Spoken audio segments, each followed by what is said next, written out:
माई बच्चा सुबह से भूखा है, कुछ पैसे दे दो तो इसको दूध पिला दूंगी। एक गरीब औरत आरुषि की कार की खिड़की के पास आकर रुक गई थी और भीख मांग रही थी। आरुषि खिड़की खोलकर उसे पैसे निकाल कर देने ही जा रही थी कि दिवाकर ने रोक दिया और कहा, ध्यान से देखो, यह बच्चा तुम्हें इस औरत का लगता है क्या? ये पूरा एक गैंग होता है और बच्चों को जानबूझकर भूखा रखते हैं। हमें इन लोगों को भीख देकर प्रोत्साहित नहीं करना चाहिए। तुम भी कुछ भी सोचते हो? अरुषि ने कहा, अरे हाँ, तुम्हारी मैटरनिटी लीव्स भी अगले महीने ही समाप्त हो रही है ना, अब कैसे मैनेज करना है? दिवाकर ने पूछा। मिराया के लिए नैनी रख लेंगे, अभी मैं अपने सामने ही रख लूँगी। आरुषि ने कहा, हाँ यह सही भी रहेगा। दिवाकर ने कहा।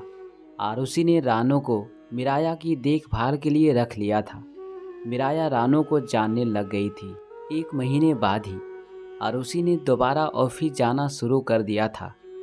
कुछ दिनों बाद आरुषि ने देखा कि मिराया पहले जितनी सक्रिय नहीं दिखती थी। जब भी आरुषि ऑफिस से लौटती, वह देखती कि मिराया सो रही है। मिराया थोड़ी चिड़चिड़ी भी हो गई थी। आरुषि ने दिवाकर से भी चर्चा की। दिवाकर ने कहा, चिंता मत करो, मिराया के लिए चीज़ें बदली है, शायद उसे अभी एडजस्ट करने में समय लगेगा। हाँ, तुम शायद सही कह रहे हो, दिवाकर ने कहा। लेकिन मिराया दिन ब दिन चिड़चिड़ी होती जा रही थी। आरुषि का मन किसी काम में नहीं लग रहा था। एक रात मिराया के बारे में सोचते हुए आरुषि सो गई थी। अगले दिन वह सुबह उठी तो उसने पाया कि वह दिवाकर के पास ही बैठी हुई थी। उसके बावजूद भी दिवाकर उसे आवाज़ लगा रहा था। आरुषि ने उसे कहा भी कि तुम्हारे पास ही तो बैठी हूँ, फिर क्यों चिल्ला रहे हो? तभी दिवाकर ने कहा, लगता है आज आरुषि सुबह 7 बजे ही तैयार होकर ऑफिस के लिए निकल गई है। मुझे और मिराया को सोता हुआ जानकर उसने जगाया नहीं। दिवाकर ने आरुषि को फ़ोन करने की कोशिश की। फ़ोन की घंटी बजी, ट्रिन ट्रिन। यह तो फ़ोन भी नहीं उठा रही। दिवाकर बुदबुदाया। तभी उसकी नज़र वहाँ पड़े हुए फ़ोन पर पड़ी। अरे, आरुषि तो अपना फ़ोन यहीं पर भूल गई। दिवाकर ने अपने आप से कहा और फ्रेश होने के लिए चला गया। जब तक वो बाथरूम से बाहर आया, तब तक मिराया जाग गई थी और रोने लगी थी। आरुषि ने मिराया को उठाने की कोशिश भी की, लेकिन वो उसे गोद में नहीं ले पा रही थी। ये क्या हो गया? मैं मिस्टर इंडिया तो नहीं बन गई? आरुषि ने अपने आप से कहा। हद है पगली, तू मिस्टर इंडिया कैसे हो सकती है? तू तो मिसेस इंडिया बन गई है। आरुषि ने अपना सिर झटकते हुए कहा। हुई माँ, मैं तो कल ऐसे ही सोच रही थी कि काश मैं एक दिन अदृश्य होकर देख पाती कि रानू मिराया को कैसे रखती है।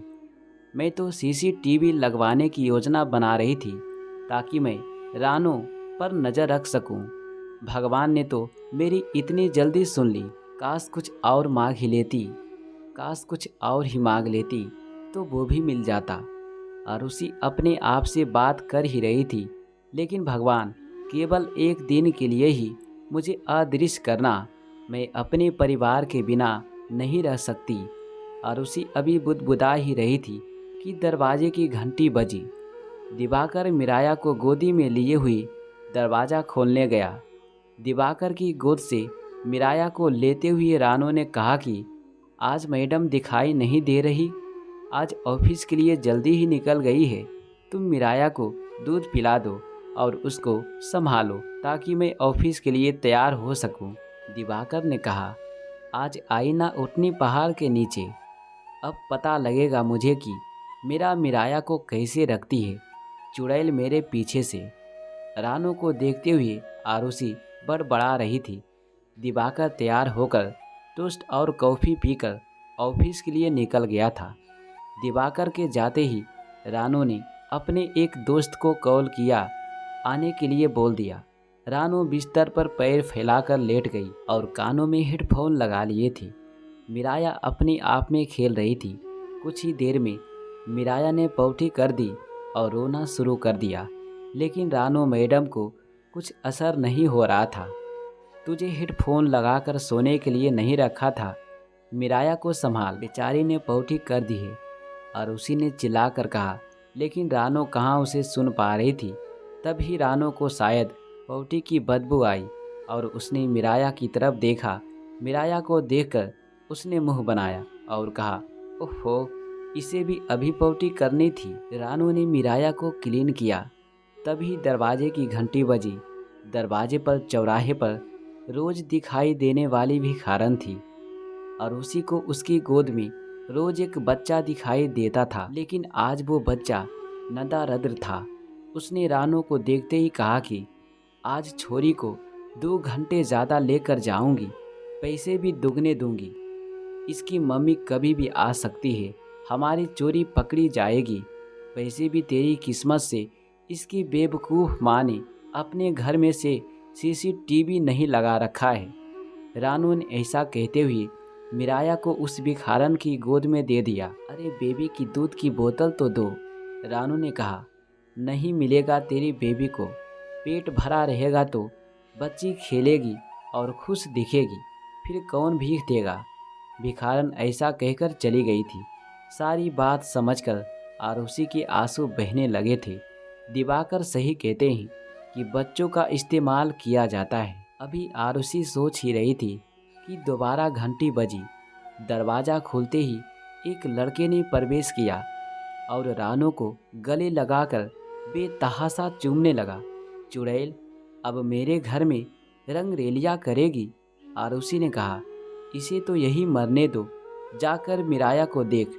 आरुषि ऐसा बुदबुदाते हुए चौराहे की तरफ चल दी।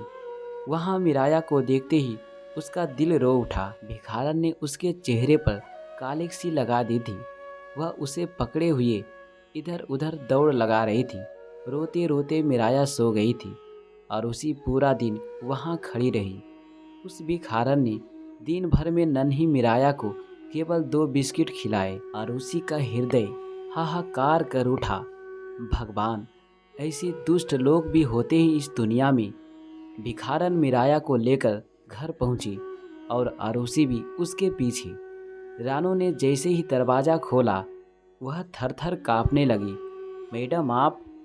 वह मम्मा मिराया बेबी, रानो हकलाने लगी थी। आरुषि समझ गई थी कि वो अब दृश्यमान है। चुप कर बदजात, अभी निकल जा यहाँ से, आरुषि ने उसे अपने घर से निकालते हुए कहा। मुझे माफ़ कर दे बेटी, अब तेरी माँ तीसरी आँख रखेगी, आरुषि मिराया को गोद में लेते हुए कहा। आरुषि ने कुछ दिनों की छुट्टी ले ली।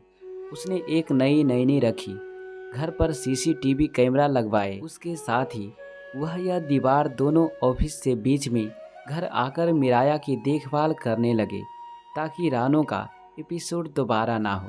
दोस्तों, अगर कहानी आपको अच्छा लगा हो तो प्लीज़ वीडियो को लाइक कमेंट शेयर ज़रूर करें, और अच्छा नहीं लगा हो तो कमेंट में बताइए कि क्या सही नहीं लगा आपको। धन्यवाद। Thanks for watching. चलिए मिलते हैं अगली कहानी में।